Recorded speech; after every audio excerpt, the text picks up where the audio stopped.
ओं सर्वमंगलाय नमः। ओं जयंती मंगला काली भद्रकाली कपालिनी दुर्गा क्षमा शिवधात्री स्वाहा स्वाहा नमस्तुते। दानगदी ब्लॉक अंतर्गत टमका नुआसाही ठारे थिबा कृपामयी विश्वमंगलदायिनी भगवती माँ सर्वमंगलांक 10म वार्षिक प्रतिष्ठा महोत्सव एक आध्यात्मिक परिवेश भितरे अनुष्ठित हो जाइछि।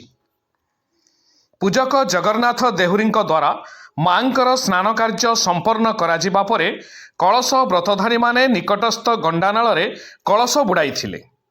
पंडित मानस कुमार होता नेतृत्व में अशोक होता, अक्षय कुमार होता, महेश होता उपस्थित रही सूर्य पूजा, पंचकर्म, गुरु पूजा, गो पूजा, साला संस्कार, साला पूजा, देवी उपचार पूजा, सप्तशती चंडी यज्ञ और नीतिकांति कार्य समापन करथिले।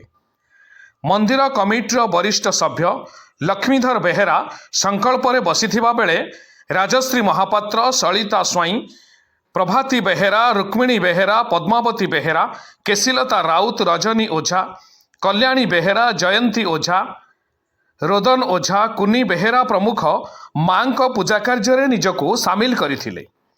एही पूजा उत्सव रे बहु मान्यगण्य व्यक्ति पहुंची मां को आशीष लाभ करथिले।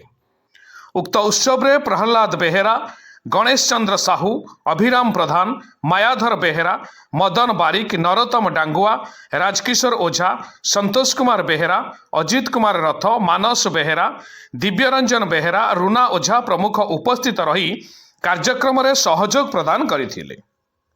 ब्यूरो रिपोर्ट महागेरे न्यूज।